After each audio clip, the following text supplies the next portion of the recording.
Hi, Cindy. How are you today? I'm good. How are you? I'm doing really well. Thanks for spending a few minutes of your afternoon with me. Sure. To get us started, can you chat a little bit about your role at Sage? Sure. So, as I'm sure you're aware, my title's a bit of a mouthful. So, I am called the Director of Competitive Intelligence. And the other part of that is I'm the head of the Center of Excellence for Competitive Intelligence for Sage's Global Cloud Solutions. So, that's a lot of stuff. So, let me tell you what I actually do. Yes. Okay.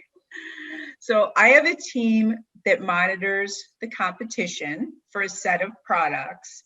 And our goal is to stay ahead of the competition. So we talk to a bunch of people internally and externally. We like to say, with a little help from our friends. And the ultimate goal is to provide strategy and just feedback to our management teams on pricing, packaging, marketing activities, our product roadmap, and sales enablement activities as well. That's great. And can you chat a little bit about how you got involved in the world of technology? This is a really roundabout answer here, but since you asked, so I'm from a really small town in southern New Jersey called Millville. And I was the first person in my immediate family to attend college, so not a lot of guidance there. But I remember my algebra teacher asked me one day, what I wanted to be when I grew up, basically. And I said, well, I don't know. I've always really liked art and fitness, so I'll probably pursue some kind of career related to that. And she told me, you're probably not going to make much money doing that. And that may very well have been due to my artistic capabilities. Very possible. She said, you're good with numbers. You should take the CPA exam. So, I looked that up, learned what it was. And the story gets more random. I actually mentioned that to an uncle who had an interest in technology, Uncle Jimmy.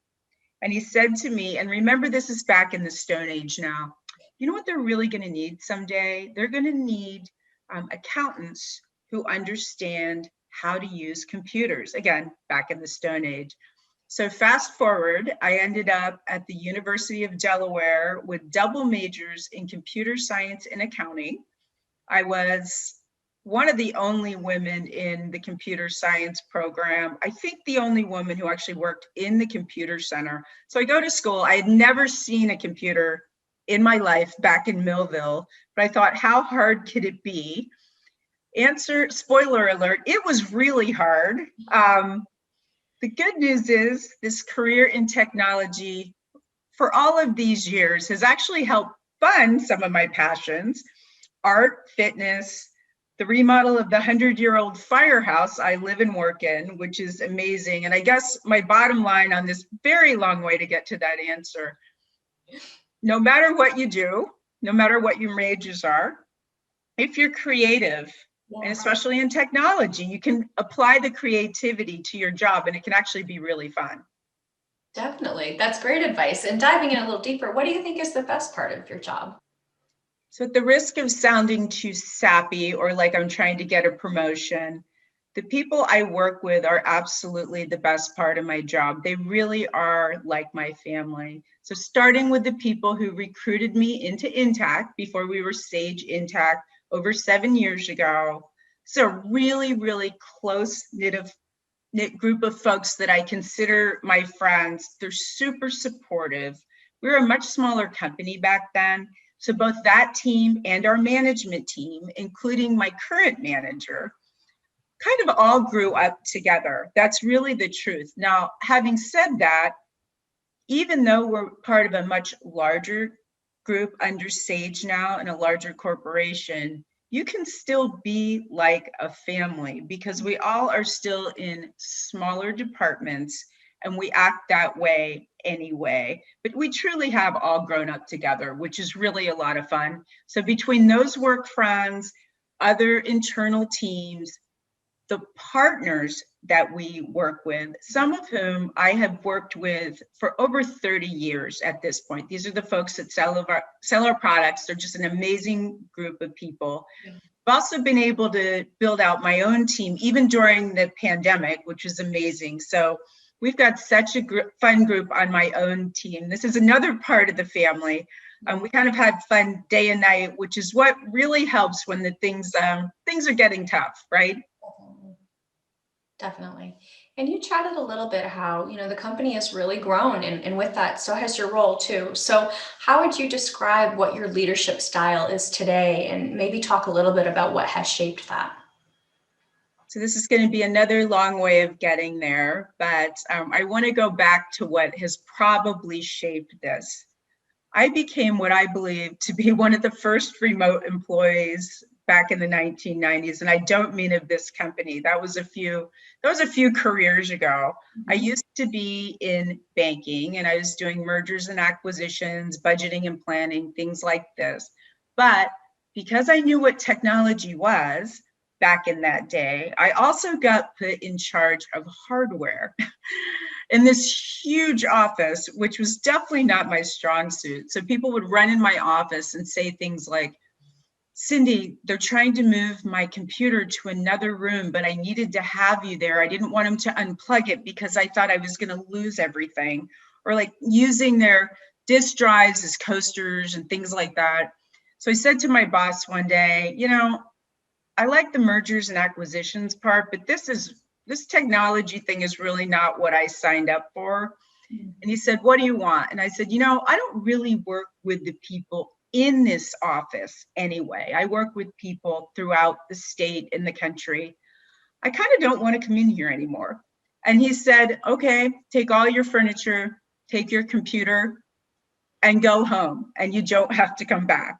That happened to work really well for quite a while. A little bit later, my daughter was born, so she has actually gotten to see me work at home, work remotely. 28 years later, she's become an amazing both marketing and technology professional herself. That's been really fun to watch. But because I've been remote forever, literally forever, it feels like, back in the day before there were videos, and that was amazing.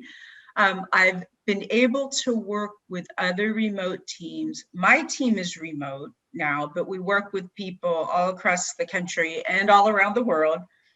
I don't like to be micromanaged, and I never have been because I've been remote, or I haven't been, as much as you maybe would be in an office.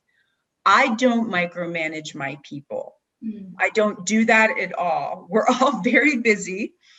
I find the right people. I trust them to do what they need to do when they need to do it. They understand our goals and they understand what matters. And of course, they understand how to have fun. That's very important. And you mentioned that, your team really knows what's important and what matters. And at Sage, a huge part of that is our customers. So when you're working with your team and communicating with them, both internally and externally, how do you always ensure that you guys are working with a very customer-centric framework in mind?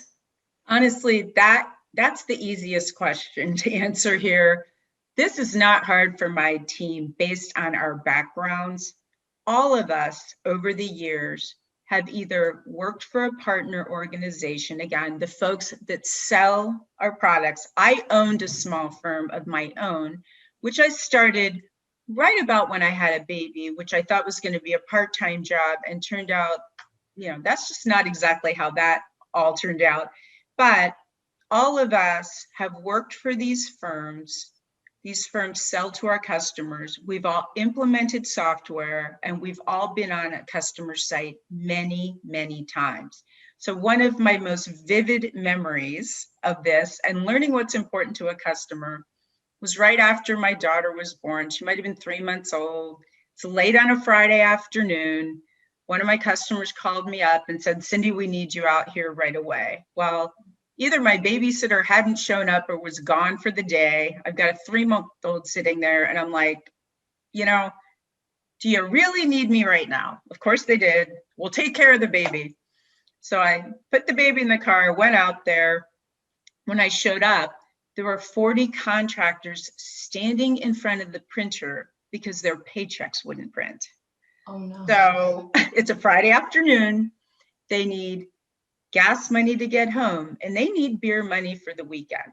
They are not happy. Right. obviously, I called tech support, did a lot of things. Those folks got paid, but nothing screams understanding the needs of your customer. Like a day like that, when you're on site, things aren't working the way that they should. And folks on my team have all been in situations like that many more times than I have. So it's very, very easy for us to understand and remember what's important to our customers. Definitely. Thank you for sharing that. And I love the stories that add so much color and depth to this leadership advice and mentorship and just how you have really shaped your career to be the success that it is today. Well, thanks. Thank you for your time. It was great to chat with you.